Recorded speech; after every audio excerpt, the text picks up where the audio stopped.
the likeness of the man to some beloved person, the search after good fortune, the getting rid of the love of somebody else,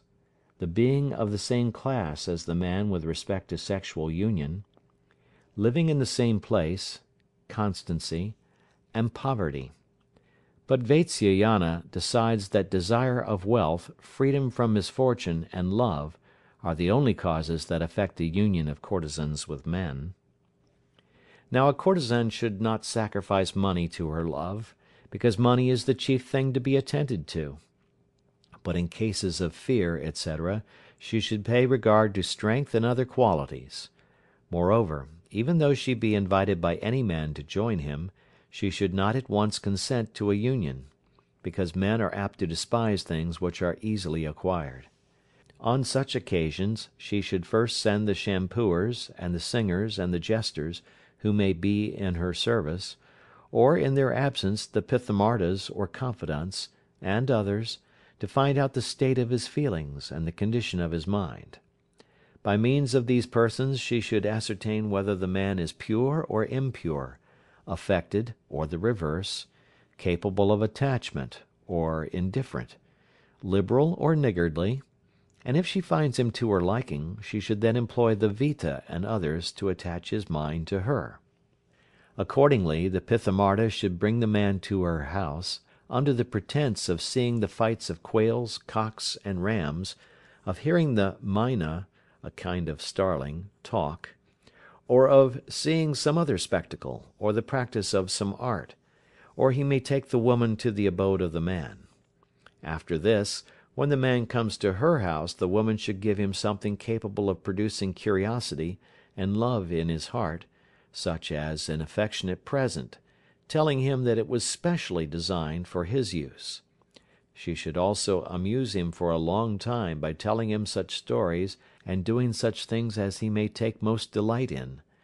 When he goes away, she should frequently send to him a female attendant, skilled in carrying on a jesting conversation, and also a small present at the same time. She should also sometimes go to him herself under the pretence of some business, and accompanied by the Pithamarda. Thus end the means of attaching to herself the man desired. There are also some verses on the subject as follows. When a lover comes to her abode, a courtesan should give him a mixture of betel leaves and betel nut, garlands of flowers, and perfumed ointments, and showing her skill in arts, should entertain him with a long conversation. She should also give him some loving presents, and make an exchange of her own things with his, and at the same time should show him her skill in sexual enjoyment. When a courtesan is thus united with her lover, she should always delight him by affectionate gifts, by conversation, and by the application of tender means of enjoyment. Chapter 2. Of living like a wife. When a courtesan is living as a wife with her lover, she should behave like a chaste woman, and do everything to his satisfaction. Her duty in this respect, in short, is, that she should give him pleasure, but should not become attached to him, though behaving as if she were really attached. Now the following is the manner in which she is to conduct herself, so as to accomplish the above mentioned purpose. She should have a mother dependent on her, one who should be represented as very harsh, and who looked upon money as her chief object in life. In the event of there being no mother, then an old and confidential nurse should play the same role. The mother or nurse, on their part, should appear to be displeased with the lover, and forcibly take her away from him. The woman herself should always show pretended anger, dejection, fear, and shame on this account, but should not disobey the mother or nurse at any time. She should make out to the mother or nurse that the man is suffering from bad health, and making this a pretext of going to see him, she should go on that account. She is, moreover, to do the following things for the purpose of gaining the man's favor: sending her female attendant to bring the flowers used by him on the previous day, in order that she may use them herself as a mark of affection, also asking for the mixture of betel nut and leaves that have remained uneaten by him, expressing wonder at his knowledge of sexual intercourse, and the several means of enjoyment used by him, learning from him the 64 kinds of pleasure mentioned by Bhavra, continually practicing the ways of enjoyment as taught by him and according to his liking, keeping his secrets, telling him her own desires and secrets, concealing her anger, never neglecting him on the bed when he turns his face towards her, touching any parts of his body according to his wish, kissing and embracing him when he is asleep, looking at him with apparent anxiety when he is wrapped in thought or thinking of some other subject than herself, showing neither complete shamelessness nor excessive bashfulness when he meets her or sees her standing on the terrace of her house from the public road, hating his enemies, loving those who are dear to him, showing a liking for that which he likes, being in high or low spirits according to the state that he is in himself, expressing a curiosity to see his wives, not continuing her anger for a long time, suspecting even the marks and wounds made by herself with her nails and teeth on his body to have been made by some other woman, keeping her love for him unexpressed by words but showing it by deeds and signs and hints, remaining silent when he is asleep, intoxicated, or sick, being very attentive when he describes his good actions, and reciting them afterwards to his praise and benefit, giving witty replies to him if he be sufficiently attached to her,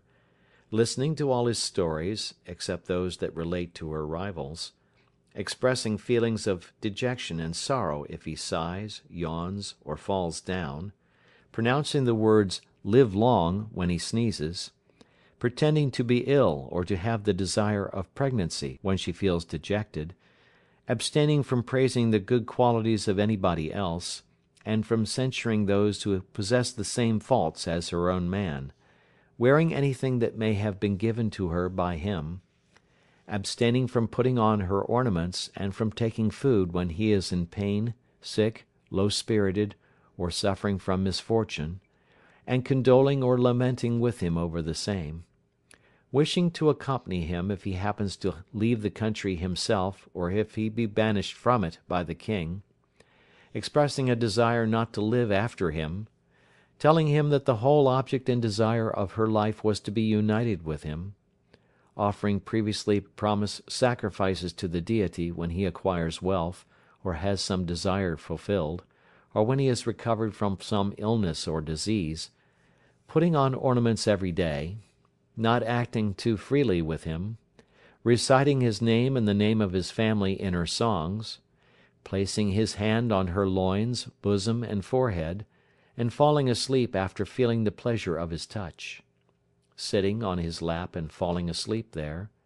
wishing to have a child by him, desiring not to live longer than he does, abstaining from revealing his secrets to others, dissuading him from vows and fasts by saying, "Let the sin fall upon me," keeping vows and fasts along with him when it is impossible to change his mind on the subject, telling him that vows and fasts are difficult to be observed, even by herself, when she has any dispute with him about them, looking on her own wealth and his without any distinction, abstaining from going to public assemblies without him, and accompanying him when he desires her to do so, taking delight in using things previously used by him, and in eating food that he has left uneaten, venerating his family, his disposition, his skill in the arts, his learning, his caste, his complexion, his native country, his friends, his good qualities, his age, and his sweet temper, asking him to sing and to do other such like things, if able to do them, going to him without paying any regard to fear, to cold, to heat, or to rain, saying with regard to the next world that he should be her lover even there, adapting her tastes, disposition, and actions to his liking, abstaining from sorcery, disputing continually with her mother on the subject of going to him, and when forcibly taken by her mother to some other place, expressing her desire to die by taking poison, by starving herself to death, by stabbing herself with some weapon, or by hanging herself, and lastly assuring the man of her constancy and love by means of her agents, and receiving money herself, but abstaining from any dispute with her mother with regard to